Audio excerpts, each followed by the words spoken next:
Connaissez-vous le graveur du Garlaban, cet homme courageux qui gravit pendant 10 années ces collines pagnolesques pour transmettre l'histoire et la mémoire de nos ancêtres. Les 15 kilos sur son dos ne l'empêcheront pas d'accomplir sa passion au milieu des garrigues.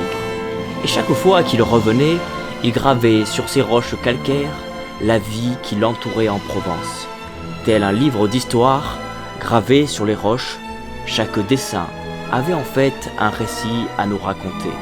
Et Louis Drouard n'était pas un artiste ordinaire, c'était un amoureux de la Provence, un autodidacte parti de rien, qui avait su se relever alors qu'il avait grandi au milieu des bandits marseillais. Abandonné par sa mère, à la mort de son père, cet homme plein d'humilité a en réalité beaucoup à nous apprendre, beaucoup à nous transmettre sur le pays d'Aubagne. Alors préparez-vous à vivre une journée à ses côtés. Une journée qui va passer à une vitesse que je ne peux vous décrire. Louis Drouard allait nous apprendre des choses que je n'aurais jamais soupçonnées. Et grâce à lui, nous allons aussi découvrir les décors des films de Marcel Pagnol. Toujours là depuis toutes ces années, avec quelques anecdotes croustillantes, le tout arrosé d'un bon vin rouge, entouré du Garlaban, le pays des derniers chevriers.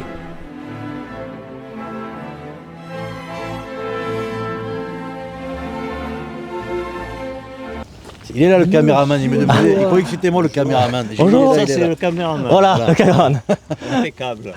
Ouais. Bon, ben, merci beaucoup. Hein. Ouais. Écoutez, ça me fait plaisir. Ah ben nous, ça vous fait plaisir, mais nous, c'est un honneur. Cela faisait des mois que nous voulions organiser cette rencontre sur le Garlaban, dans ce massif où Marcel et Lily des Bellons aimaient gambader. D'ailleurs, plusieurs scènes du film La gloire de mon père furent tournées dans ce secteur. Ce qui n'a pas été fait au hasard, puisque Marcel Pagnol avait fait de ce site un décor de cinéma pour plusieurs de ses films. Manon des Sources, Requin, Angèle.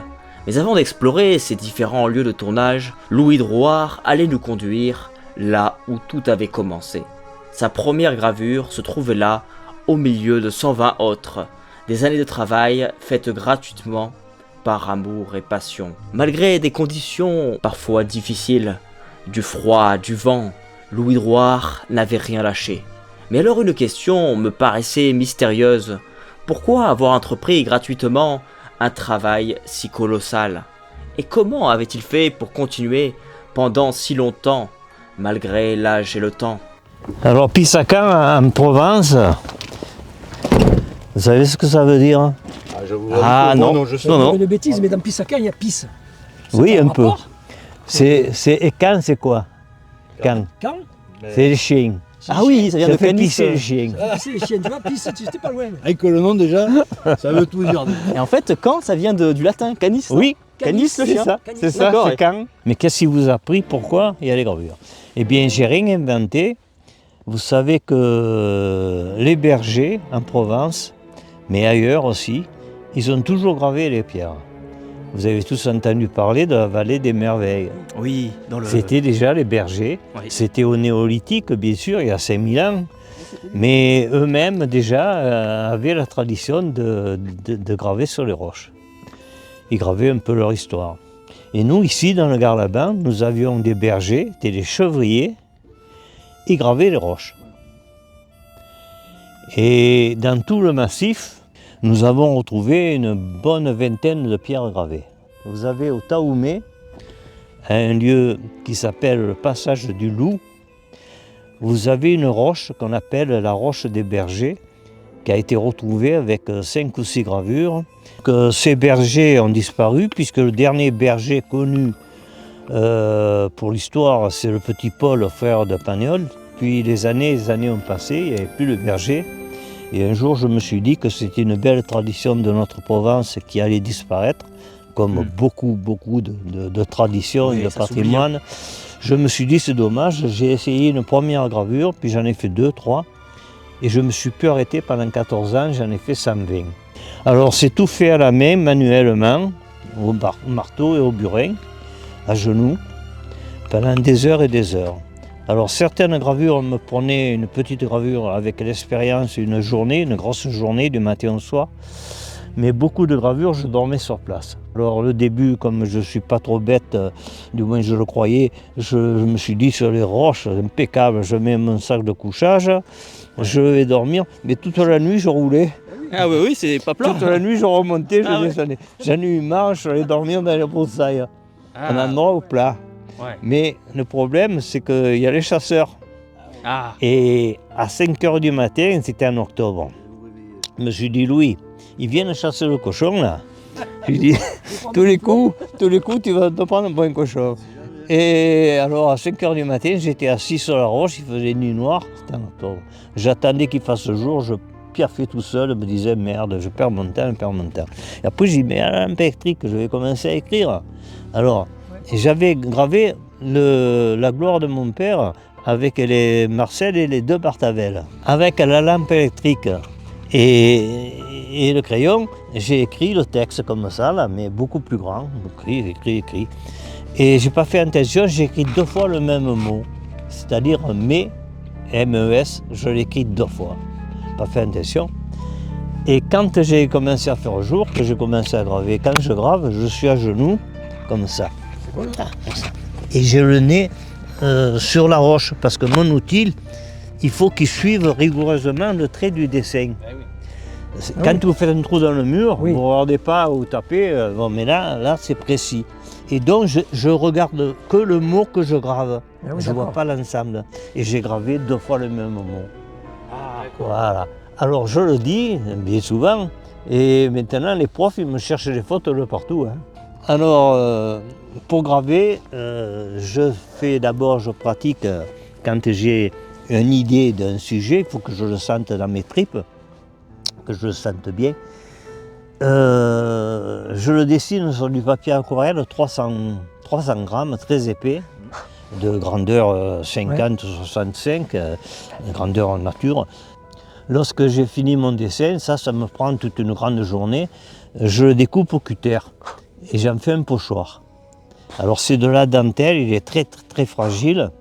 Imaginez-vous le nombre de traits qu'il y a et le nombre de découpes. Parce que chaque trait du crayon, je le coupe 2 fois pour laisser un passage, un vide entre. Pour que la mine du crayon elle puisse passer. Et je le cale avec des pierres, je l'oriente en fonction que le visage ne tombe pas sur un trou ou un défaut de la roche. Je le trace au crayon. Quand j'ai fini, je mets mon pochoir de côté, je termine à main levée parce qu'il y a sur le pochoir, il y a des petits traits que je n'ai pas fait, l'écriture, tout ça. Et quand j'ai fait mon dessin à la maison, bien sûr, j'ai commencé par les cheveux du personnage et on finit par les pieds. C'est tous les dessinateurs et peintres, ils vous diront que c'est comme ça qu'on pratique.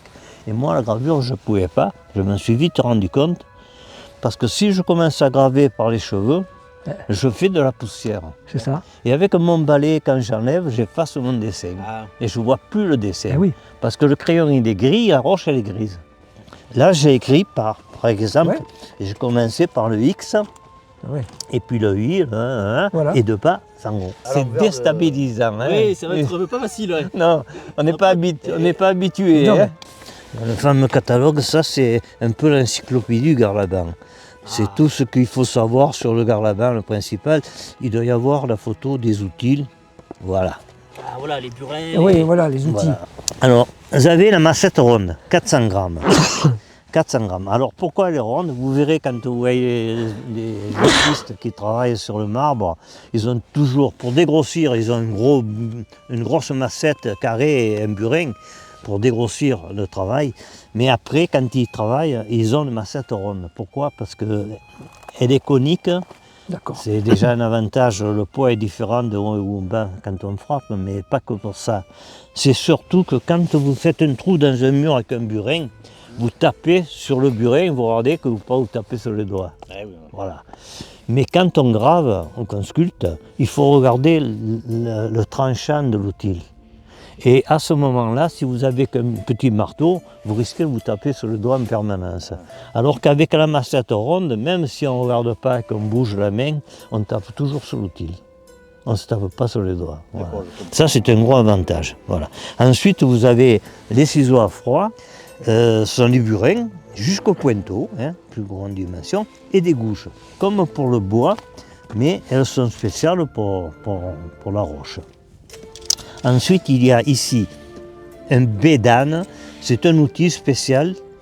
Bédane en Provence, c'est un outil qui est très ancien quand on travaillait la pierre. Bédane, ça veut dire le museau de l'âne, parce qu'il a la forme du museau de l'âne. Et ici, deux outils, ce sont des bouchardes. Alors les bouchardes, c'est un outil qui n'a pas de tranchant, mais quand on le regarde de très près, il y a les tout petits picots en relief. Ouais, C'est ce qui permet de faire ce remplissage. voilà. Tous ces petits points, ces milliers de petits points, sont faits avec des bouchardes. Là, nous sommes dans un territoire qui appartient à Aubagne. Mais il y a aussi des propriétés privées. Et le Garlaban en fait partie d'une propriété privée. Ces braves gens, ils sont propriétaires depuis le XVIIIe siècle. J'ai eu la chance de les connaître, de les rencontrer. Ils m'ont un jour invité, sachant que j'avais raconté un peu toute l'histoire, et ils m'ont prêté des archives, et j'ai appris l'histoire de leurs ancêtres. Alors c'était des Louis de Barbarin de Marseille, c'était des nobles, c'était des gens qui avaient des moyens, bien sûr à l'époque, des pratiquants, très croyants. Ils habitaient Marseille, et ils venaient jusqu'à Lascours, dessous, où ils avaient fait construire ce qu'on appelle un château de Favari. En réalité, ce n'est pas un château, c'est une énorme bâtisse, une grande bâtisse, avec plein de fenêtres. C'était leur résidence secondaire. Ils venaient de Marseille avec des pataches à chevaux, là, des charrettes. Ils venaient passer les vacances et les week-ends. Comme ils étaient très croyants et pratiquants, il y avait beaucoup d'épidémies de peste dans la région. Et vous le savez, avec la région. Et une épidémie de plus, ils ont promis que si ils se sortaient indemnes de l'épidémie avec leur famille, sur leur territoire là-haut, il faudrait construire une micro-chapelle. Voilà. Une chapelle qu'on a baptisée Chapelle Sainte-Croix. C'était une pièce, hein, toute petite, un truc minuscule. Surtout, ce qu'ils avaient promis, c'est que payer une rente à un prêtre pour y faire la messe 2 fois par an. Alors, il devait monter avec un âne, le prêtre certainement. Ils ont tenu promesse, ils l'ont fait. À la révolution de 1789, les révolutionnaires ont détruit la chapelle, ils l'ont rasée totalement. Bah oui, mais ça, Ils étaient contre la religion, tu sais, et contre voilà. les bourgeois. Les descendants des Louis de Barbarin, qui étaient les Portals, le nom avait changé, c'était les Portals, ont fait faire une croix en bois. Ils l'ont renouvelée une seconde fois. La croix elle a tenu jusqu'aux années 1928. Ouais.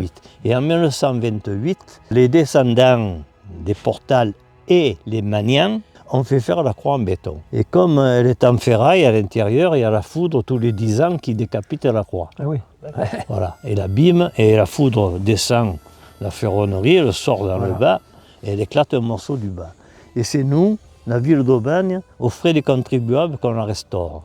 Pourquoi? Parce que pour nous, c'est notre histoire, c'est notre patrimoine, c'est l'Hispaniol, c'est le Garlaban. Alors, là, par exemple, tu as l'exemple d'un pochoir. La gravure, elle est là, la gravure. Donc ça, c'est ce que Elle est liée. vous avez dessiné. Alors, d'abord, je l'ai dessiné, là, je ne crois pas l'avoir fait, non. Alors, je l'ai dessiné sur du papier, au crayon. Ensuite, je découpe au cutter, ça me prend des heures, hein. Je mets une journée au moins entière. Voilà. C'est très fragile, il ne faut pas qu'il y ait de gros Mistral. Je la cale, tu vois, avec des pierres tout autour, pour pas qu'elle tremble. Et avec mon crayon. Alors, le crayon, j'ai tout essayé au début, pas sachant. J'avais essayé le feutre, je me suis dit, le feutre, c'est impeccable, noir sur le gris. Ça ne marche pas, parce qu'au bout de 3 traits, il n'y a plus de feutre. Les crayons, il faudrait que j'ai le taille crayon en permanence, et des centaines de crayons. Alors j'ai trouvé la combinaison du Critérium. Et un jour, j'ai tombé sur la vendeuse au champ. Elle me dit, mais c'est vous qui achetez toutes ces mines? On se demandait pourquoi, mais qu'est-ce que vous en faites? Ça devait paraître suspect, hein. Alors là, il y a, par exemple, tu as la liste de tous les gravures. Moi, pour mémoire, j'ai la liste de toutes les plantes, tout le savoir de la région. Ici, ça explique toutes mes gravures. Là, j'ai gravé la pigeonne, c'est d'eau de Javel typiquement marseillaise. J'ai gravé la carriole Ah oui. de notre Par contre, enfance, c'est pas la bière Phoenix. la maison de Lily des Belons. oui, oui. Et puis il y a un truc particulier, c'est ça. C'est un pin là, tu vois. Oui. Ici, il y a un cerceau. Et alors je me suis posé la question, là il n'est pas coupé, hein, c'est Ouais. la lumière simplement, il n'est pas coupé, il est entier. Qui c'est Je qui a me mis suis posé ce la cerceau? question, Ah oui. comment ils ont fait pour mettre un cerceau sur une branche qui est comme Ouais, ça, oui. en haut d'un arbre. Et un jour, comme je parle à beaucoup de gens, un jour, je rencontre une famille. Ils étaient au parking du Puy de Rému et moi je regardais ce cerceau. Alors la dame, elle vient, elle me dit « ça vous intéresse ?» Je dis « ah ben oui », alors j'explique qui je suis, tout ça, je dis, moi ça me plaît Eh de oui. savoir. Et elle me dit ben, « je vais vous expliquer l'histoire ». Elle me dit « c'est mon grand-oncle qui est mort à 92 ans il y a 3 mois, Ouais. qui était enfant. Il jouait avec ses petits copains, il n'y avait pas le parking, il n'y avait qu'un petit vallonnet. Ouais. Et il jouait avec son cerveau, il a fait rouler dans le vallon. Là. Ouais. Le cerceau a roulé, puis il y avait un petit pin qui poussait, avec une petite branche, le cerceau, tac, il s'est appuyé comme ça. Et les années ont passé, et l'arbre a grandi en emportant le cerceau. Ah, mais ça alors, c'est le cerceau d'eau. extraordinaire. Et alors, quand il avait 92 ans, ils l'ont mené en voiture pour qu'il regarde son cerceau, le vieux. Ça c'est trop ça. Il Ça, était c'est content de revoir son Bah oui, parce qu'on fait une randonnée, on voit un cerceau, on se dit mais qui c'est qui a mis Moi, un cerceau J'ai ici? vu un arbre, il y avait Ouais. un robinet dans l'arbre. Ah oui, oh, ben, c'est croyable. Hein. Des pancartes, t'as des pancartes. Oui, T'as pancarte. l'arbre qui a mangé la pancarte. Ouais, ouais. C'est vrai que Il y a tu eu vois des le- statues. Des statues. Des statues Ouais. aussi. Voilà. On a calculé le poids que cela représente une gravure, 3 tonnes. 3 tonnes de frappe. C'est tout du travail Alors, quand tu vois manuel. l'écriture de Monsieur Drouard, hein, je ne sais pas si on peut en parler, mais vous avez quand même, Magnifique, hein, même l'écriture. vous avez quand même pas eu une enfance Non, heureuse. pas c'est du ça. tout. Pas- très dur, Votre papa, il a été mutilé en la Grande Guerre, c'est ça? c'est ça. Et vous, après, vous avez été abandonné. Oui. Et vous vous êtes retrouvé à 16 ans dans un bar ou un restaurant à Marseille C'est ça. avec des truands. Avec des voyous. Voilà. Oui, Mais Donc, des voyous d'avant. Faut D'ailleurs, le souligner. j'ai un souvenir que j'ai 85 ans passés et demi. Ouais. J'ai un souvenir que j'ai écrit dans mes livres, que je n'ai jamais oublié, j'ai toujours de l'émotion d'y penser. J'avais 16 ans, je travaillais parce qu'à l'époque, il n'y avait Oui. pas d'assurance sociale, il n'y avait Mais non. rien. Il n'y avait pas le resto du cœur non plus. Je mangeais qu'un repas par jour. J'avais faim. Je ne mangeais pas assez. Je crevais de faim. Parce que quand j'avais payé ma chambre à l'hôtel, et le soir, sur l'ardoise, quand je voyais le patron écrivait oui. une soupe, ça coûte tant, le ouais. repas, ça coûte ça, le pain, ça coûte tant, Vous savez bien je travailler. calculais pour pouvoir payer. Et parce que le patron, c'était un Italien, il m'a dit, Mino, il m'a dit, dans la vie, ben, il faut rien devoir. Et un jour, il y avait un des voyous, un gros voyou, parce qu'il y avait une table, c'était pas un restaurant, c'était une pension de famille. Il y Il y avait de une tout. grande table où on était tous mélangés, oui. quoi. Il était à côté de moi, il m'a pris du coude, il m'a dit, Mino, si tu veux encore une assiette de soupe, je te la paye. C'est resté toute ma vie. Et c'est bien. peut-être pour ça que je suis un peu différent de, Voilà. de la plupart des gens. Tous les grands écrivains, magnifiques écrivains, ils ont écrit tous sur des belles histoires, la guerre, la politique, la religion, Oui, c'est etc. vrai. Mais les petites gens ne savaient pas écrire. Non. Ils avaient un savoir extraordinaire. Moi, j'ai travaillé la moitié de ma vie dans la céramique, dans les usines, et je peux vous garantir qu'il y avait des vieux qui étaient illettrés, mais qui avaient un savoir fabuleux. Et on les a tous foutus dehors, on leur a dit vous n'êtes plus bons à rien, vous ne servez plus, et tout ce savoir a disparu. Et je me suis rendu compte que toutes nos petites histoires, comme l'histoire Ben oui. du cerceau, Ah ouais. ça n'intéressait pas les grands écrivains, parce que c'était pas assez... Oui. Voilà. Alors moi j'ai écrit sur ces petites choses. Tous les jeux que nous avions enfants, par exemple quand on montait dans le Garlaban, tout ce qu'on savait, tout ce qu'on observait, tout ce que nos anciens nous apprenaient. Là-bas, par exemple, j'ai gravé le violon avec le tilleul, la feuille du tilleul, qui forme un cœur. Et je raconte à ceux qui veulent écouter, et aux enfants particulièrement, l'histoire de la feuille du tilleul. Pourquoi elle a une forme de cœur? Alors je dis parce qu'autrefois, il y avait le roi des tilleuls, qui était magnifique, un des plus beaux tilleuls. Il avait le tronc qui était creux. Et à l'époque, les tilleuls, ils avaient des feuilles rondes. Le renard est venu faire le nid dans le tronc du tilleul. La renarde a fait des bébés et les bébés, le renard a été tué par les chasseurs, les bébés sont morts de faim et le tilleul a tellement été peiné qu'il a transformé ses feuilles rondes en forme de cœur. Ça, ce sont des histoires de la Provence ça c'est. qu'on racontait autrefois aux enfants à la veillée. Et comme ça, des histoires, il y en a plein. On voyait tout le temps sur les petits sentiers du Garlaban, un vieux monsieur, il avait une biasse sur son dos. Une biasse en Provence, c'est une musette en toile. Et il sortait de la poudre blanche, c'est pas de la cocaïne, hein, et il le jetait à droite et à gauche du sentier et il marchait. Et pendant longtemps, on a observé ce vieux, on dit qu'est-ce qu'il fait, mais pourquoi? Et on était gamins, on n'osait pas l'aborder. Et un jour, les copains me disent ah, demande-lui. Et alors je me suis approché, j'ai dit mais monsieur, excusez-moi, mais qu'est-ce que vous faites? Pourquoi vous jetez de la poudre blanche? Alors il me dit tu veux vraiment savoir? J'ai dit oui. Alors il me dit regarde-moi bien. Eh bien, je jette de la poudre anti-tigre. J'ai dit, monsieur, il n'y a pas de tigre dans le Garlaban, il n'y a pas de tigre. Il me dit, bien sûr qu'il n'y a pas de tigre, puisque je jette de la poudre anti-tigre.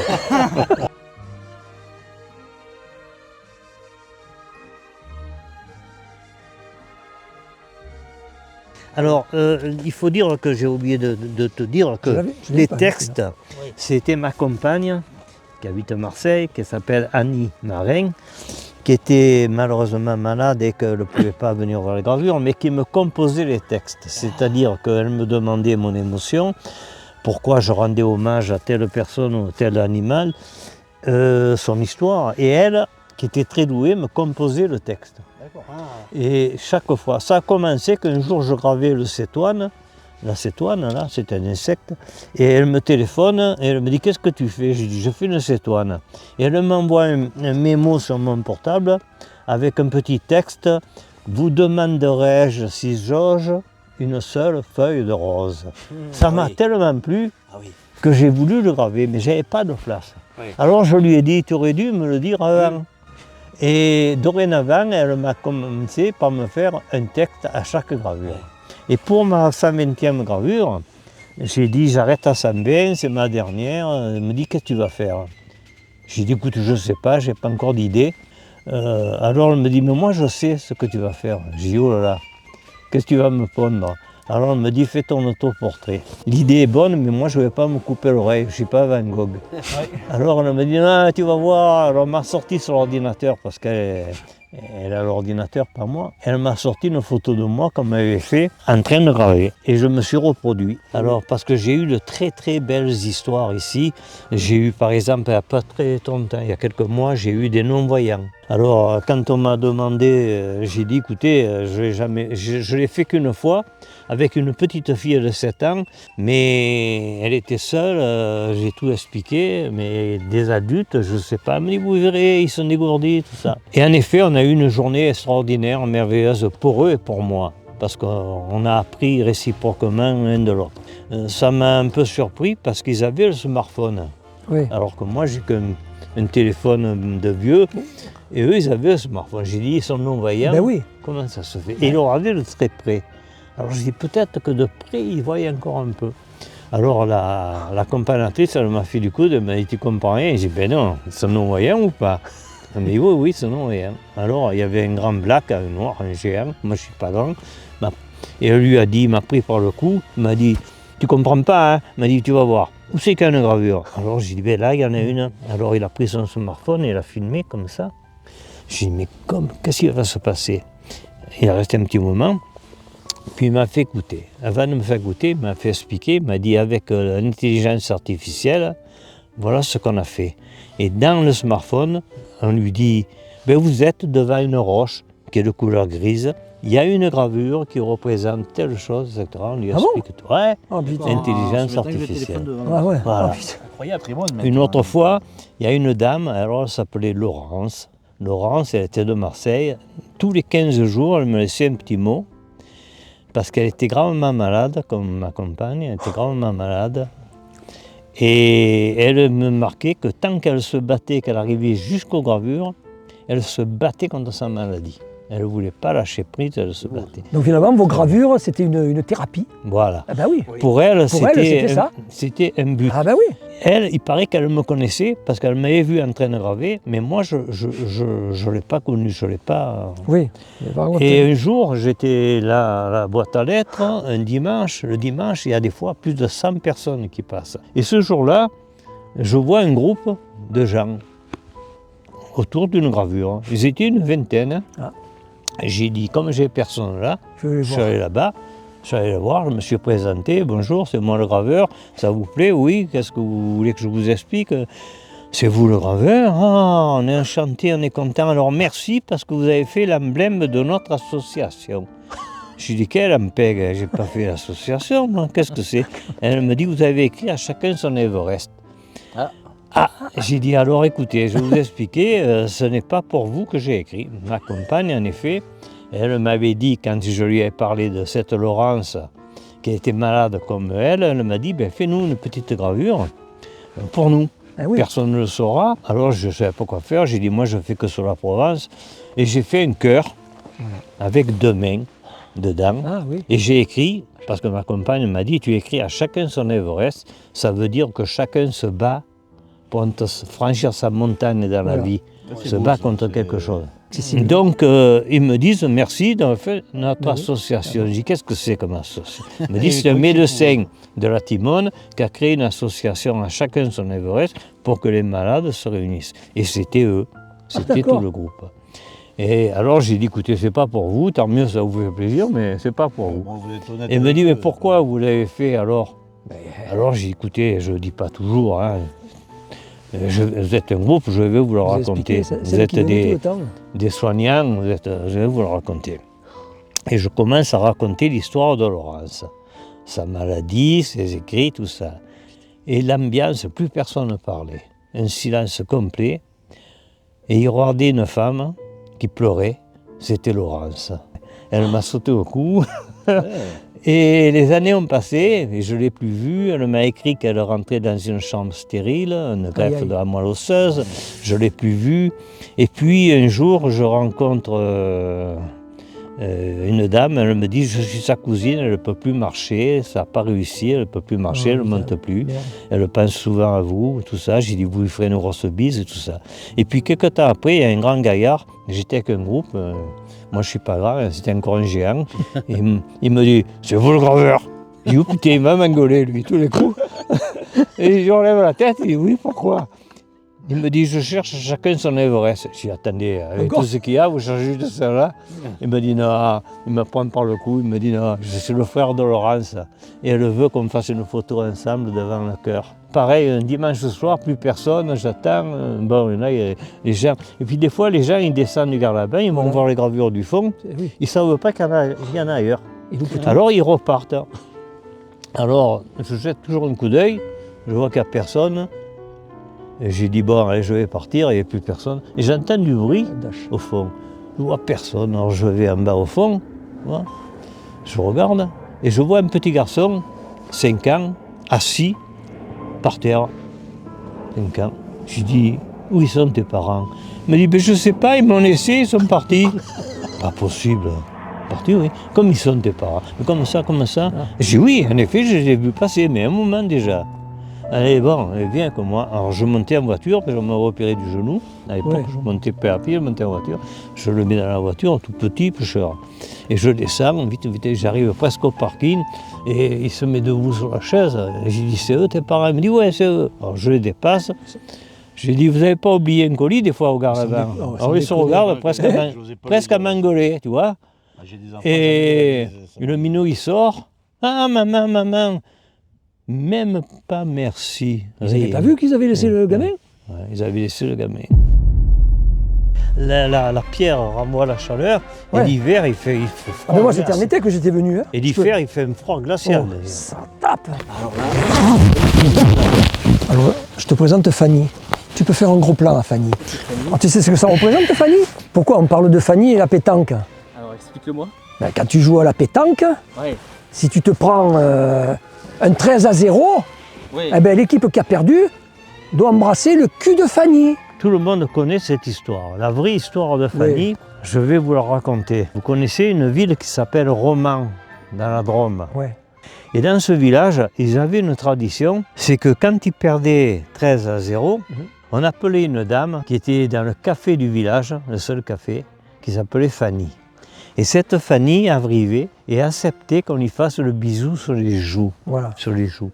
C'était pour récompenser, pour encourager les perdants de 13-0. Et le maire du village, il joue au boule avec ses petits copains. Et il perd 13-0. Et là, c'est le cri du village. Tout le monde arrive pour voir ce qui va se passer. Parce que Fanny, elle ne pouvait pas blairer le maire. Ah oui. Elle ne l'aimait pas. Pour les couillonnades de village, elle ne l'aimait pas. Et donc, on appelle Fanny qui arrive toute gracieuse, toute contente. À l'époque, les bisous sur les joues en 14, c'était osé. Hein, Oui. voilà. Et elle regarde les messieurs, elle dit qui c'est qui a perdu.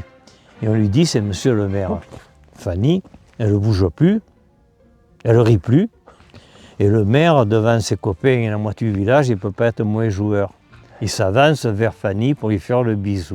Et quand il arrive à 2 mètres, elle se tourne et elle relève ses jupes et elle monte son derrière à monsieur le maire. C'est tout ce qui s'est passé. Mais on a rajouté que c'était les fesses, etc. Ça, c'est des inventions. Voilà. Et de village en village, ça s'est répandu comme une traînée de poudre. Et c'est venu. Et tout le monde a commencé à faire Fanny. Il y a un truc à faire justement, c'est aplanir un peu le terrain, faire un vrai terrain de bouge dehors. Ah oui, Un petit quoi. eh oui, ah oui, ça serait pas mal. Giono. Alors ça, c'est la fille du puisatier. Alors bien sûr, avec la tête qu'il a, Fernandel, j'ai longtemps hésité à le faire. C'est Felipe Amoretti. Si c'est raté là, hein, c'est C'est fini. ça que vous avez fait imperfect de partout. Voilà. Parce que c'est beau. Tous nos anciennes de la région de Marseille, et même d'Aubagne, partout, ils voulaient que de la pigeonne. Ils ne voulaient pas la javel, la croix. Ils trouvaient que la pigeonne était meilleure. Alors la pigeonne, quand je l'ai gravée, je me suis dit, mais pourquoi on appelle la pigeonne? Alors je demandais aux anciennes, aux mémés, là, très âgés, vous vous rappelez la pigeonne? Ah oui, on m'appelle la pigeonne, oh là là, ma mère ne voulait que de ça, tout ça. J'ai dit, qu'est-ce qu'il y avait sur l'étiquette? Alors certaines m'ont dit, bah, c'était facile, il y avait un pigeon. Le pigeon, la femelle du pigeon, on appelle la pigeonne. Et d'autres me disent, non, elle me dit, c'est pas ça, moi je me rappelle, je l'ai porté à ma grand-mère, c'était une pie. Et l'étiquette était jaune, pie, P-I-E, Ok, c'est resté, voilà. pie, P-I-E, jaune. Alors, ne pas sachant quoi faire, j'ai téléphoné au syndicat des eaux de Javel à Paris, à la Croix. La Javel à la Croix. Et ils m'ont reçu convenablement. Et ils m'ont dit, écoutez, je comprends votre histoire, on va faire des recherches, rappelez-moi dans 8 jours, on vous dira. Et 8 jours après, je rappelle, il me dit, désolé, on n'a rien trouvé, c'est pas dans les archives, ce sont des artisans de Marseille qui devaient fabriquer ce produit. Et téléphoner au syndicat des droguistes, ah ben oui, c'est une idée. Téléphone au syndicat des droguistes, me dit, ah la pigeonne, ouais, qu'est-ce que vous voulez savoir? Avec l'accent marseillais, bien sûr, il me dit, qu'est-ce que vous voulez savoir? Mais qu'est-ce qu'il y avait sur l'étiquette? Eh bien, je ne sais pas. Et ça alors, on ne me l'a jamais demandé, je ne sais pas. Et finalement, à la force, c'était un modèle déposé de la pigeonne à la femelle du pigeon. Et comme le concurrent, il voulait vendre son eau de Javel sur Marseille aussi, il a inventé la pie, P-I-E, jaune, étiquette jaune. Et il avait donc le droit de faire sa pigeonne. D'accord. Voilà. Chaque gravure a une histoire. Ah oui, c'est vraiment un musée à ciel ouvert en fait. Et là, tu as un Giono. Voilà comment tu avais ton âge à l'époque. Jean Giono, c'est un écrivain exceptionnel qui a écrit que sur la terre, sur les paysans. Et vous savez que les gens des Alpes de Haute-Provence, c'était le territoire, le département le plus grand et le moins habité. Parce que la terre était la terre la plus pauvre de France. C'est ça. Il n'y avait rien, à part du lavandin et des amandes, Eh ouais. il n'y avait pas grand-chose. Et les gens, ils étaient tellement pauvres, les paysans, qu'ils se mariaient entre eux, entre cousins, Ouais. cousins germains. Ça faisait des Et consanguins. pendant la guerre de 14-18, les médecins les réformaient parce qu'ils avaient tous le cloître. Eh oui, c'était. Parce que ce sont des gens qui se mariaient entre consanguinités. Et on les réformait. Et ils les avaient appelés, les médecins les appelaient les crétins des Alpes. Ah, ça vient de là, ouais. Oui, ça Il y vient a de là. d'ailleurs un village.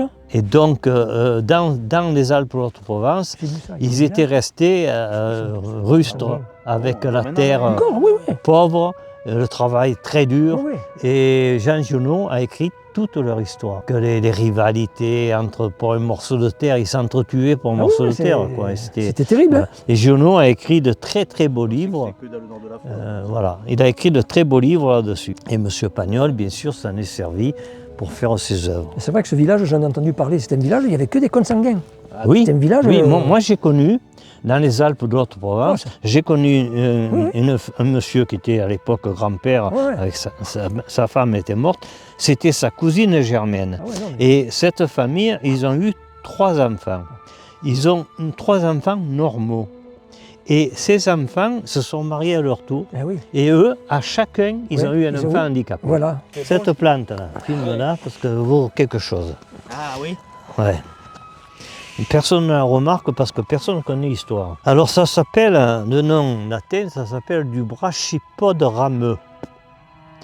Et nous en Provence, on l'appelle la bauque. Et c'est de l'herbe qui nourrit les brebis. Dans l'Accro, par exemple, il y a beaucoup de pierres. L'Accro, tout le monde connaît, c'est un désert désertique. Entre chaque pierre, il pousse de la bauque. Il n'y a que ça qui pousse. Les brebis se nourrissent de cette plante. Mais nous, ici en Provence, on avait les chèvres, on n'avait pas trop les brebis. Par contre, on l'utilisait pour 2 raisons. Nous avions beaucoup de céramistes sur Aubagne, par exemple, le santon, l'argile, les poteries. À l'époque, il y avait des routes qui n'étaient pas goudronnées, mais qui étaient pavées. Ouais. On avait des charrettes avec des ferronneries sur les roues de charrette. Et quand on transportait les poteries, qui étaient quand même fragiles, s'entrechoquaient. Et on mettait de la bauque pour protéger les objets entre eux quand on allait les transporter au D'accord. bateau ou chez les clients.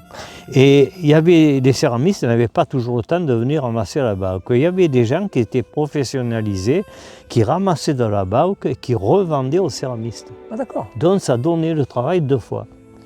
Et la bauque servait également aux charbonniers. On faisait du charbon de bois avec le chêne vert ici, principalement. Et quand on fait la meule de bois, qui est énorme, une grande meule, il faut qu'il n'y ait pas de flamme. Pour faire du charbon de bois, il faut que ça se consume à l'étouffée. Étouffé. Il faut que ce soit un feu étouffé. Alors on mettait dessus les bois, on mettait de la terre. On couvrait la meule de terre. Mais la terre, elle passait à travers les branches. Et on ramassait de la bauque, on couvrait la bauque, la meule, Et on mettait la- par-dessus on mettait la terre. Et ça cuisait à feu renfermé comme ça, et ça faisait du bon charbon de bois. Voilà cette plante qui est tout à fait ordinaire, Mais qui était utile quand même pour les hommes. Et nous en Provence, sans doute influencés par les Romains, en Provence, quand un jeune était amoureux d'une fille en Provence, pour lui déclarer son amour, il ramassait une branche de romarin et le déposait sur le bord de sa fenêtre. C'était comme quoi il était amoureux de la fille. Alors moi j'ai un secret, il va l'enregistrer là, le secret. J'ai un secret parce que souvent les touristes, les dames, surtout les dames, elles me disent 85 ans, pas vrai. Une fois il y en a une qui m'a demandé la carte d'identité. Elle m'a dit je vous comprends pas. Je dis oui, 85 ans. Alors elles me disent mais comment vous avez fait? J'ai dit écoutez, moi j'ai un secret. Alors, je veux le savoir. J'ai dit, écoutez, alors enlevez votre mari, je vous raconte le secret. Mais pourquoi hein? Alors le mari, il veut rester, quoi, il veut le savoir. Alors j'ai dit, écoutez, toute ma vie, j'ai monté au Garlaban. Ah, c'est bien, vous avez marché, c'est bien. Et puis, j'ai pas bu. Très peu, un apéritif, j'ai pas... Ouais. Ah, alors elle dit à son mari, tu vois, hein, écoute, hein, il n'a pas bu le monsieur, hein, bon. J'ai pas fumé. Et puis, j'ai pas fumé. Ah! Alors ça vous faites bien de le dire. Hein. Il ne faut pas fumer, c'est pas bon. Et puis, la chose. On a pris pression de radio. Et puis la dernière chose, c'est que le plus important, c'est que, écoutez bien, alors la femme se rapproche, je dis, toute ma vie, j'ai couru après les femmes. Hein? Alors le mari, il est content, le mari. Il m'a dit, toi, c'est ce qu'il dit. La femme, elle est moins contente. À la fin, ouais, il s'est Alors, rattrapé le mari. la femme, elle se dispute après. Ah, tu vois, chérie, je suis pas le seul. Je suis pas le seul. Chaque fois, je me marre. Ah oui, oui. J'ai mis la dispute. Vas-y, Zani. Voilà. Putain, heureusement qu'on n'est Par pas là. comme les renards. Hein. C'est par là. 12 heures, ça va être l'heure de l'apéro. Ça, c'est le chêne Kernès, non? Alors c'est le chêne Kermès, C'est le chêne qui a les feuilles piquantes. c'est ça. Et autrefois, nos anciens, très anciens, utilisaient le chêne Kermès parce que dessus, il y avait un insecte qui faisait une larve. Ouais. Et cette larve, on extrait de la teinture rouge, à laquelle on teignait les toiles en rouge. Puis ensuite, on a trouvé un coquillage qui s'appelle le murex, Ouais. et qui donne une teinte rouge beaucoup plus facilement que ça. Et les femmes, paraît-il, elles se laissent pousser des ongles très longs Oui. pour pouvoir prendre sans se piquer. Voilà, ils sont là. Bon, là, il y a la fameuse partie de cartes. Elle est rigolote parce qu'il y a une histoire. Monsieur Rému, il adorait contrarier Pagnol. Ils se disputaient tout le temps. Ils étaient copains, mais ils se disputaient tout le temps. Et Rému, qui était, paraît-il, très coléreux, ce qui est vrai d'ailleurs, et il se mettait souvent en colère. Et un jour, il arrive sur le tournage de la trilogie et on lui dit « Oh, il y a Marcel qui ne veut pas faire la partie de cartes. » Alors Rému, il était en colère, il dit « Comment il ne veut pas faire la partie de cartes? Pourquoi ?» Alors il va voir Pagnol, il lui dit « Il paraît que tu ne veux pas faire la partie de cartes. » Alors tu lui dis « Non, tu comprends, ça fait trop. » Il lui a dit « Eh bien alors, j'arrête de tourner. » Ah ouais, lui, c'était Et ça. Pagnol, il a dit « Oh putain !» Allez. Il a dit à tout le monde, là, il faut faire la partie de cartes parce qu'il va nous emmerder tout le long du tournage. Et c'est le succès du film. Ah, c'est ça, Même oui. les étrangers, moi j'ai eu des Australiens une fois, Tu des me fends Australiens. le cœur. Ils m'en ont parlé, Oui. tout le monde connaît la partie de cartes.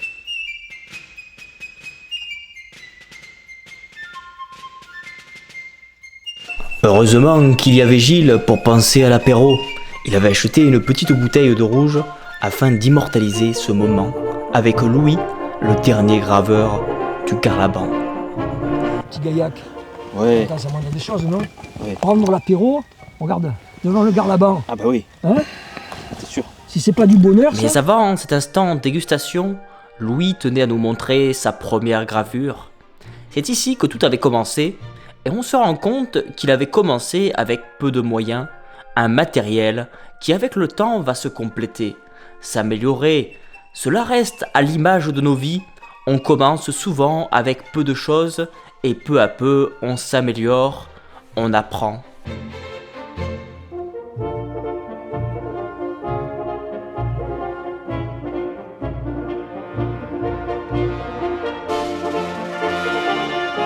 Par contre, mon père, il adore tout ce que vous racontez. Ah bon? Le reportage, je vais lui montrer. Ah oui. Je sais que ça va lui plaire.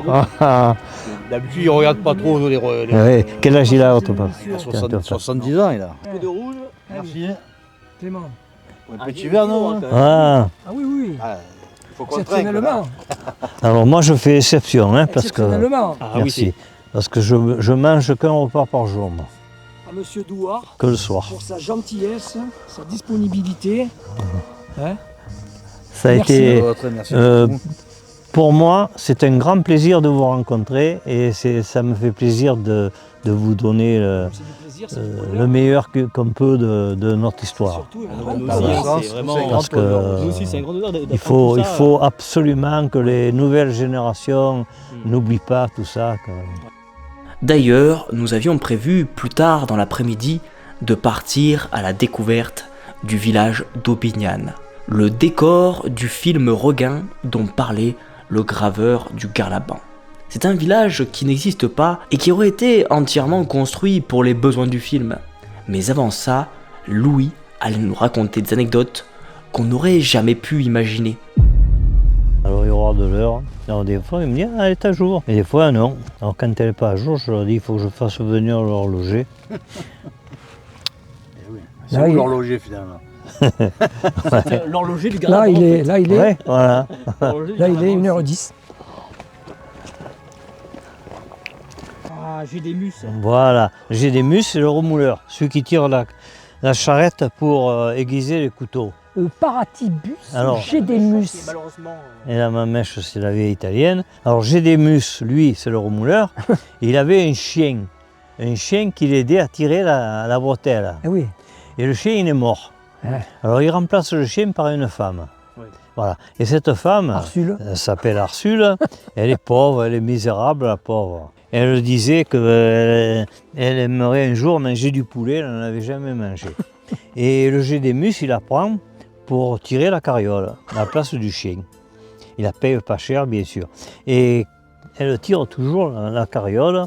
Et quand ils arrivaient à l'entrée d'un village, Gédémus disait « Ah, tu dois te fatiguer, viens, Donne, je te remplace. » C'est là que le garde champêtre, il lui dit, tu dois pas être fatigué, toi. Hein. Toi, c'est pareil, garde champêtre, tu dois pas Voilà, être... ouais. C'est le début de l'histoire de Roguin, puisqu'ils croisent la mamèche qui leur fait le fantôme. Arsule, elle a peur Oui. du fantôme. Allez, on L'autre, s'en il va. était encore guère courageux. On fait Ils demi-tour. dévient leur route et ils arrivent à Aubignan. Voilà. Et c'est là que l'histoire commence. Alors les enfants adorent le renard. Alors les animaux, je les ai fait, l'âne et le cheval, parce que j'ai voulu leur rendre hommage. Parce que les chevaux, l'homme les a exploités depuis toujours. Depuis les Gaulois, les Romains ont commencé à exploiter les chevaux. Ils ont participé à toutes les guerres et puis ils ont nourri l'homme aussi. Hein. Et on les a même exploités dans les mines de charbon où ils sortaient aveugles, ils sortaient morts parce qu'ils ont passé leur vie au fond des mines. Les ânes, pareil, on les a exploités dans les mines, mais pas de charbon, dans les mines d'ardoise. Parce que les mines étaient plus basses et les chevaux étaient trop grands, ils ne passaient pas dans les mines, dans les galeries. Et ainsi en Afrique, par exemple, où on les exploite à outrance. En 14-18, il y a eu des millions de chevaux massacrés, éventrés. On les a laissés mourir dans la souffrance pour pouvoir sauver les humains avant de sauver les animaux. Quand ils étaient éventrés, ils les laissaient et puis c'est tout. Alors moi j'ai un copain qui est un des derniers qui laboure avec le cheval, il est de Roquevert. J'ai gravé d'ailleurs son cheval là. Et il m'a raconté que son cheval, il avait peur des plaques d'égout. Alors il m'a raconté une petite histoire il n'y a pas très longtemps. Il labourait avec son champ, c'est un des derniers. Il va dans les écoles même, enfin, on fait venir les enfants pour faire voir le charrue, le cheval. Où il explique, moi j'ai appris beaucoup de choses que je ne connaissais pas. Et il m'a raconté que il n'y a pas très longtemps, il labourait avec son champ au bord d'une route. Et il passe des gens et qu'en voiture, ils s'arrêtent. Et ils l'ont pourri, vous n'avez pas honte, vous fatiguez votre cheval.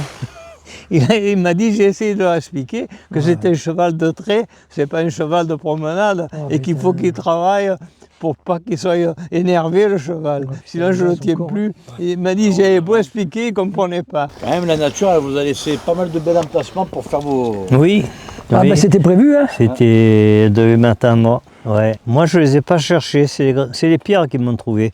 Tu as ici le cheval là. Ah, par contre, vous dessinez pas mal de... Oui, mais alors il faut faire attention parce que beaucoup de touristes me disent mais vous en avez encore, regardez là. Vous oui, mais bon. Mais moi qui connais la roche, je sais qu'il y a des fissures, micro-fissures, et elle va s'ouvrir, elle va se déchirer la roche. Vous avez marqué le pays et le paysage. Ben, peut-être que les nouvelles générations, ça leur fera réfléchir, peut-être, et ça se perdra peut-être pas dans le temps, voilà. Dis, où tu en as connu, toi, des gens qui ont payé le pain dans la ferme de mon père? Parce que le pain avait une valeur avant. Eh oui. Il avait une grande valeur, le pain. Et je parie que des fois, vous devez avoir des gens qui passent à côté en admirant vos dessins sans savoir que c'est vous qui les avez fait. Ah bah oui, ça arrive. Vous les entendez parler à côté, vous devez... Alors des fois, je les entends et ils en parlent. Vous laissez parler avant de... Ah ouais, mais attends, le rigolo, c'est qu'un jour, il y a un groupe et le guide, bonjour, ça va, oui. Alors il regarde des gravures et j'ai dit, c'est la première fois que vous avez une gravure? Non, je connais. Ah bon, et vous êtes déjà venu, oui. Et l'auteur, ben oui, je l'ai connu, il est mort. Ah bon, il est mort? Ouais. Mais vous êtes sûr? Oui, il est mort. J'ai dit bon. Portez bien, Après, quand je le dis, tout le monde rigole. Quand je criais de toutes mes forces, il les a tués, toutes les deux. Il les a tués dans mes petits poings sanglants, d'où pendaient 4 ailes dorées. Je haussais vers le ciel la gloire de mon père en face du soleil couchant. Tant qu'il n'y a pas des hivers rigoureux, ça va rester. S'il y a des fissures, ça va écarter. Voilà. Le problème, c'est le gel. Voilà. Alors on a la chance qu'on va vers le réchauffement, qu'il y a moins d'hiver glacé. Putain, mais c'est incroyable, il a gravé, tu te rends compte, pendant 15 ans. On connaît bien le monsieur, malheureusement il est mort. Oui. Je l'ai bien connu. le gars, il est juste à côté de toi. Sans déconner. J'ai travaillé seul, incognito, il n'y avait personne, parce que personne ne s'arrêtait, personne ne venait, à part pour pisser, personne ne venait. Hein, voilà. Et ça a commencé qu'un jour, il y en a un qui est venu me voir. Il m'a dit, je croyais que c'était un oiseau qui tapait. J'ai dit, non, c'est moi. Alors il m'a dit, vous cherchez des fossiles? Et après, de bouche à oreille, ça a commencé à se dire. Et puis, il y en a qui ont commencé à mettre sur l'ordinateur. 15 ans de gravure nous contemplent. Allez, on va voir les autres, les dernières. Ah, Hein? C'est incroyable. Hein. Alors, c'est marrant parce que j'apprends souvent aux instituts, professeurs d'école, sur Jean de La Fontaine. Ils ne savent pas, je suis même très surpris de voir que les enseignants ne savent pas que Jean de La Fontaine s'est inspiré des fables d'Ésope. Ah bon? Qui était Ésope? C'était un fabuliste grec, esclave.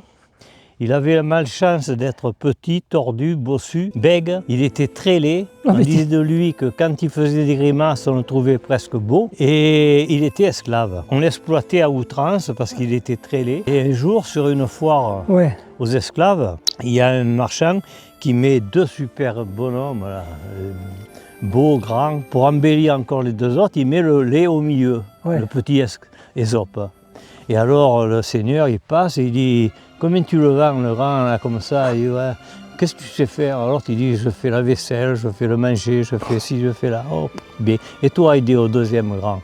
Il dit, ah, moi je porte des poires, oh, comme je suis costaud, tout ça, je sais tout faire.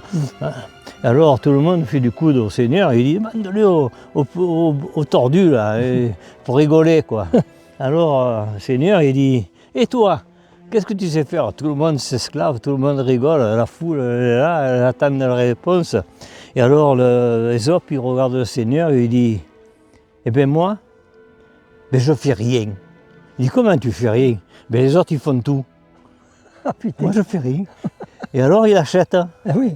Et c'est là qu'il invente la fameuse fable des langues d'Ésope. Alors le Seigneur lui dit, je reçois tel Seigneur, je veux que tu me fasses le meilleur plat. Et Ésope, il fait faire de la langue. Et alors le Seigneur, après le repas, il dit, tu m'as dit que je t'ai dit de faire le meilleur plat, tu fais la langue. Pourquoi tu fais de la langue? Ben écoute, il dit, mon Seigneur, avec la langue, on parle, on fait le discours, on fait de la poésie, on discute, on peut lire, on peut... Ah oui, c'est bien. Eh bien alors tu vas me faire le plus mauvais plat. Le temps passe et il refait de la langue. Et le Seigneur, il dit, tu me prends pour une bille ou quoi? Tu m'as dit, eh oui, mais parce qu'à la langue, on fait des guerres, on se dispute, on se dit du mal. Oh putain, ouais, mais c'est ça. Ça s'appelle les langues d'Ésope. Alors là, tu as l'emblème de Marseille, l'histoire, la légende de Marseille. La sardine. Avec Gypsy et Protis, là, le grec et la phénicienne, qui ont créé, soi-disant, Marseille. Voilà. Je crois que c'était la sardine. Bon. La fameuse légende. Nous allons finir par arriver à la dernière gravure, et celle-ci avait une symbolique toute particulière. Et je ne vais pas vous cacher que jusque-là, j'avais écouté avec une attention toute particulière chaque anecdote si joliment racontée, mais aussi qui nous plongeait dans la Provence d'antan. Une Provence qui, grâce à des personnes comme le graveur du Carlaban, continue à exister et surtout à se transmettre. À l'écart des autres des Oui. Oui, mais c'est le hasard, hein. C'est simplement parce que j'ai trouvé la roche là. Hein. D'automne finissant, en hiver de glace, de printemps luxuriant, en été de feu, il est là, à genoux, traçant avec grâce l'antique Provence au passé prestigieux. Le géant silencieux, Garlaban, millénaire, écoute désormais ces roches parler. Graveur à genoux, il trace, solitaire, l'héritage du cœur pour les Aubagniers. C'est elle qui me l'a écrit, c'est ma compagne. Ah ouais, c'est beau, me l'a écrit. Et là, j'ai écrit en provençal. Alors ça veut dire, eh ben, je suis jolie. Je suis arrivé à la fin. Ces mots écrits en provençal nous rappellent que tout sur cette terre a une fin. Que ce soit la mission de Louis de graver sur le Garlaban ou que ce soit notre vie. On doit accepter que notre passage sur cette terre n'est que temporaire. Et finalement, tous nos projets, tous nos rêves ont une fin.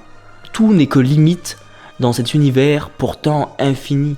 Cela me rappelle la fin terriblement triste et belle du film Le château de ma mère.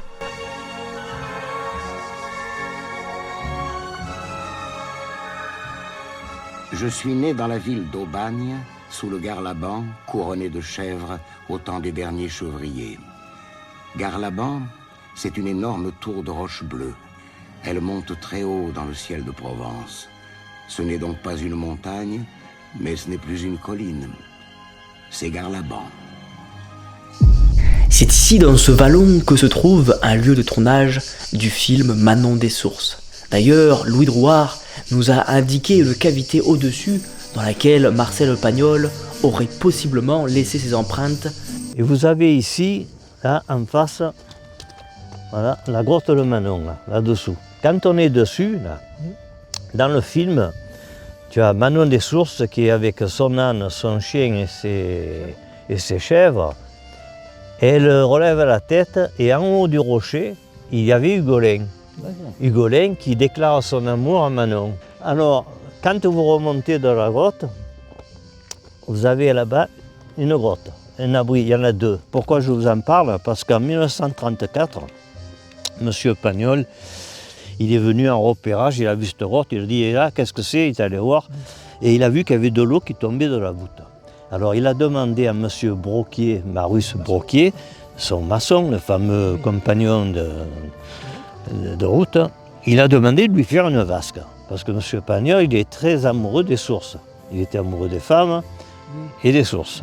Et il a vu qu'il y avait de l'eau qui tombait du plafond. Et il a dit à Broquier, tu me fais une vasque là. Ouais, bon, d'accord. J est venu, M. Broquier il a porté la truelle, le ciment, etc. Et de l'eau, certainement. Et il y avait 3 personnes qui assistaient au travail. Il y avait un assistant caméraman, vous le verrez écrit dans tous les films de Pagnol, il s'appelait Roger Ledru. Pour nous, il n'y a pas d'histoire d'importance, mais il y avait Orane de Mazis, qui était une de ses femmes. M. Broquier a terminé la vasque et il a bien lissé son âme et conscience, bien bon maçon. Il a dit à Pagnol, ça va, elle te va, impeccable. Et M. Pagnol et Orane de Mazis, ils ont touché le ciment. Il y a les traces de leurs doigts. Et si tu regardes bien sur le côté gauche du mur, sur la roche, il y avait écrit les dates et les noms. Plus bas, dans la vallée, la ferme d'Angèle, autre lieu de tournage, se trouve toujours à sa place, au milieu des prairies et des forêts de pins. Il y a encore ce trou dans le mur pour faire passer la caméra. On retrouve même les 3 passages dans la cave dans lequel Angèle pouvait se cacher et observer ce qui se passait à l'extérieur. Dans ce vallon, à 300 mètres en descendant, il y a une ruine. C'est la ferme d'Angèle, où était tournée Angèle en 1934. C'est l'histoire d'une famille très honorable de paysans. Et dans ce film, Clarus, qui est le père, est très sévère, il a beaucoup de principes, beaucoup de valeurs, comme on faisait autrefois. Sa fille, qui était très innocente, est séduite par un mauvais garçon, Marseille, qui s'appelait Louis, un voyou, un souteneur, qui la met sur le trottoir. Et elle a un bébé. Et le Saturnin, qu'il aimait beaucoup, la fille Angèle, parce qu'il avait vu naître, et il va la chercher, il la ramène. Et le père, il est très très déshonoré, il ne veut pas la voir, il ne veut pas que ça se sache, il l'enferme dans la cave. Et toute l'histoire se déroule comme ça, que cette femme est enfermée dans la cave. Et vous avez un brave garçon qui habitait Beaumugne, et il tombe amoureux d'Angèle. Une chose que peu de gens connaissent, la ferme s'appelle la Douloire, qui vient du vieux français de douloir, se douloir, qui veut dire souffrir, parce que c'est un lieu de souffrance. Et ça, c'est pas du Pagnol, c'est du Giono. Parce que M. Giono a écrit toutes les histoires de Pagnol. Il a écrit 3 beaux livres superbes, M. Giono, quand il était encore employé de banque à Manosque, il n'était pas encore connu. Il a écrit la trilogie de Pan, du dieu agraire, avec 3 beaux livres qui est Colline, un de Beaumugne et Regain. Donc dans ce vallon, après la ferme d'Angèle, environ 300 mètres sur la gauche, vous avez le puits d'Angèle. Tu le connais? Ah non, je connais pas. Voilà. Alors ce puits d'Angèle est très important, contrairement au puits de Rému. Pourquoi? Parce que le puits de Rému, il n'y a jamais eu de puits. C'est pour les touristes qu'on a construit. On l'a fait pour que les gens sachent que dans ce lieu-là, il y a eu le tournage de La fille du puisatier. En réalité, il y avait une chèvre qu'on appelle. Une chèvre, c'est 3 bâtons avec une poulie qu'on monte les couffins de décombres. Et le film, il a été tourné en 1940. Donc, il y a eu la guerre et M. Pagnol a arrêté de tourner et il a repris en 1944 à la Libération. Et les bois, ils ne pouvaient pas rester pendant 5 ans. Et à la fin du film La fille du puisatier, vous verrez, il y a une scène qui est très courte où Amoretti, qui est le puisatier, avec son compagnon de travail, ils construisent le vrai puits que vous avez là aujourd'hui. D'accord. Mais ça, vous le verrez une image juste à la fin du film. Ouais. Voilà. Donc, ce puits, il a une importance capitale parce que M. Pagnol, quand il est venu ici, contrairement à l'histoire, il ne connaissait pas le Garlaban, il connaissait que du côté de Tête-Rouge. Et oui, là où il habitait, vers la Treille. Voilà, il habitait à la Treille, il ne connaissait pas autre chose.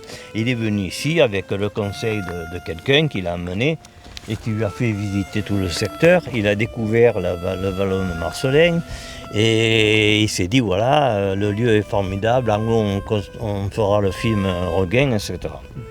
Il fallait de l'eau. Alors il y a un personnage important qui s'appelle Monsieur Marius Broquier, qui est le maçon et ami de Pagnol, et il a fait tous ses décors de Pagnol. Et il lui a dit à M. Pagnol, c'est bien beau, tu me fais faire le film, les cailloux ne manquent pas, le ciment on l'emportera, mais la flotte. Parce que tout le côté nord du Garlaban, il n'y a pas de source, il n'y en a qu'une, c'est celle de la Fonte de Mai, tout à fait en bas. Le reste, c'est des puits. Toutes les sources se trouvent du côté sud.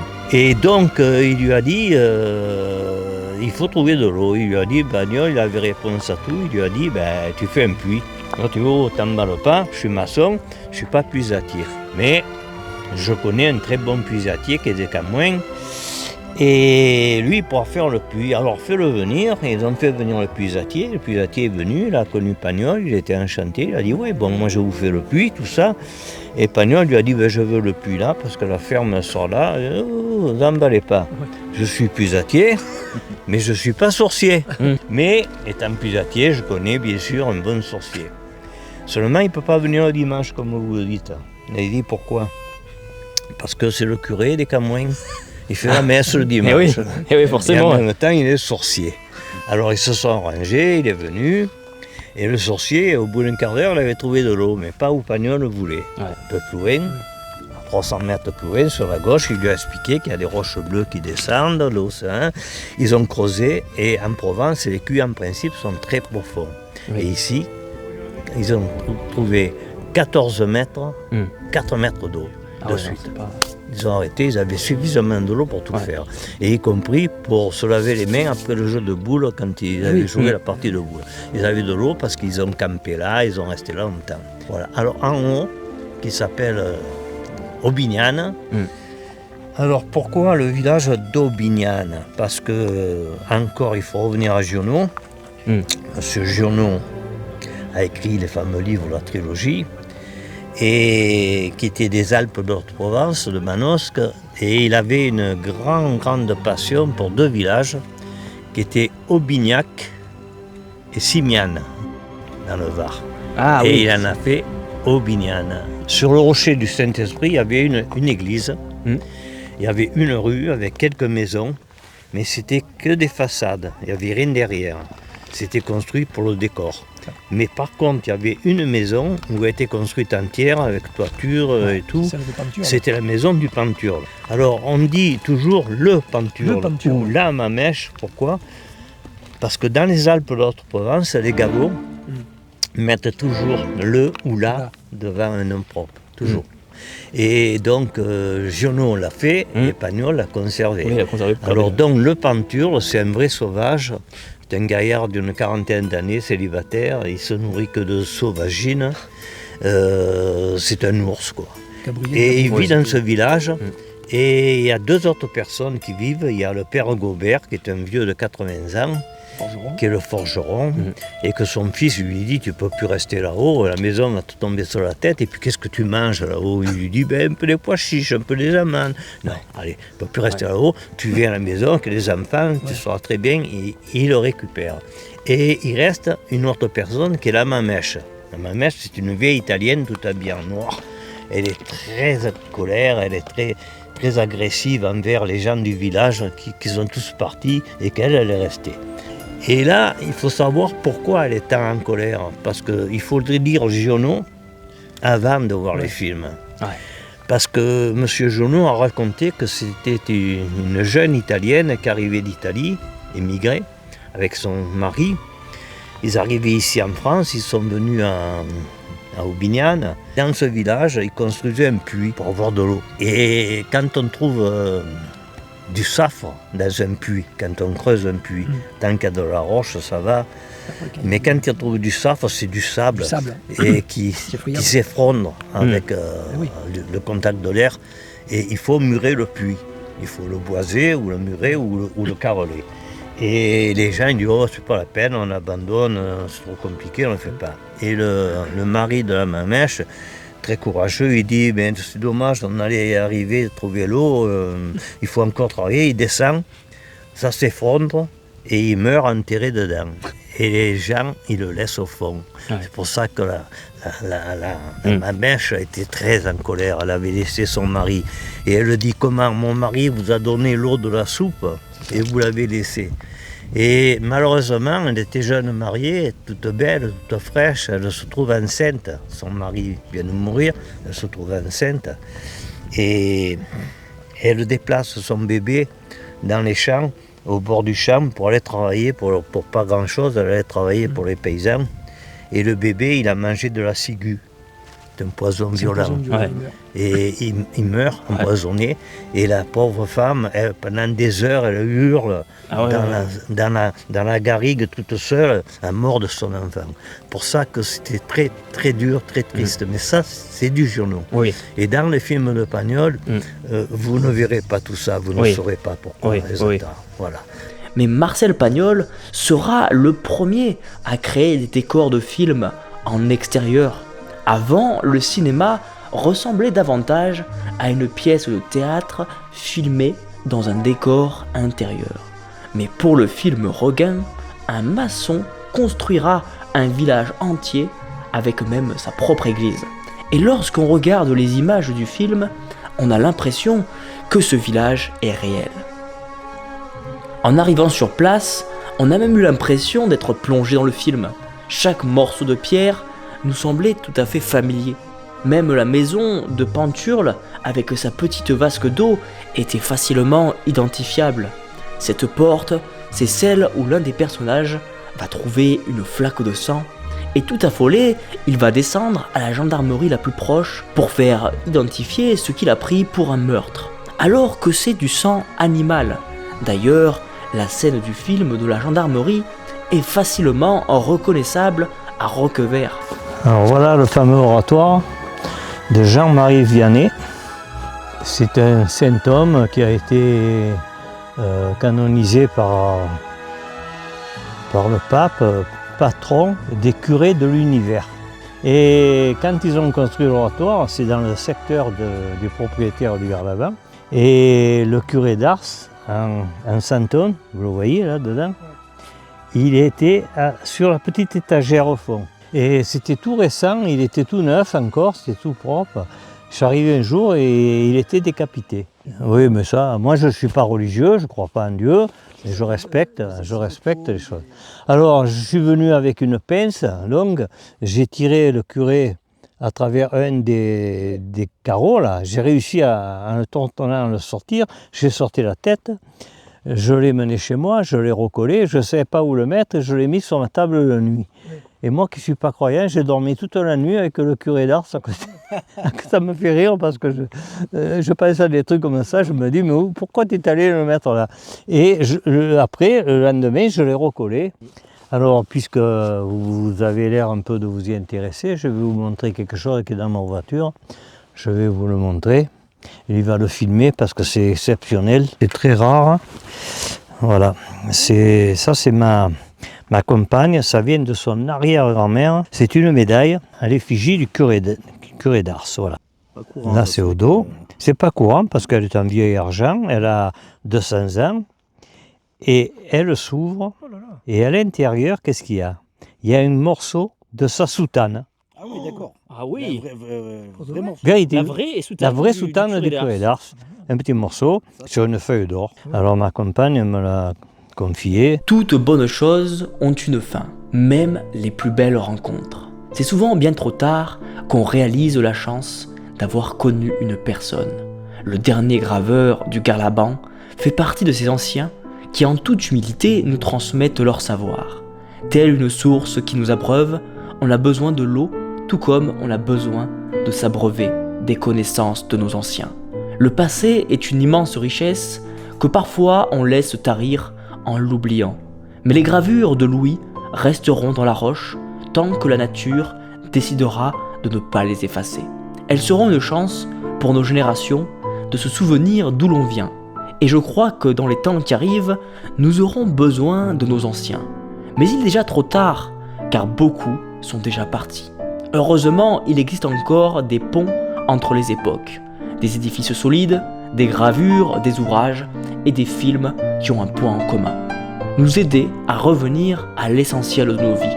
Car oui, dans les œuvres de Marcel Pagnol ou de Jean Genot, on puise encore aujourd'hui des messages qui dépassent le temps. Et même si on plonge dans l'Antiquité, on découvre des légendes et des anecdotes dont on peut aujourd'hui se servir. Nous avons ce devoir de transmettre cet héritage, qui n'est pas celui d'une unique famille. L'humilité de Louis, sa simplicité, son amour pour la Provence auront fait de cette journée une des plus belles que nous aurons vécues. Et c'est même avec une forme de tristesse que nous avons quitté le Garlaban. Triste que cette journée soit passée si vite, mais reconnaissant de cette chance que nous avons eue de pouvoir vivre ces moments si précieux. Le temps est un trésor comme l'eau, et tout comme les sources, le temps se tarit. Merci à Louis, à Gilles et à Alex pour cette journée inoubliable au cœur de la Provence. Même ma petite sœur de 11 ans a dédié un poème écrit par ses soins sur le graveur du Garlaban. Graveur de cœur, graveur de pierre, le dernier graveur qui le fit pour que la tradition reste figée comme du fer. Vie heureuse, vie de joie, vie malheureuse, vie de tristesse, malgré les dures épreuves, le graveur enrichit la montagne du pays d'Aubagne. Mais tout a une fin, dont le dernier graveur du Garlaban.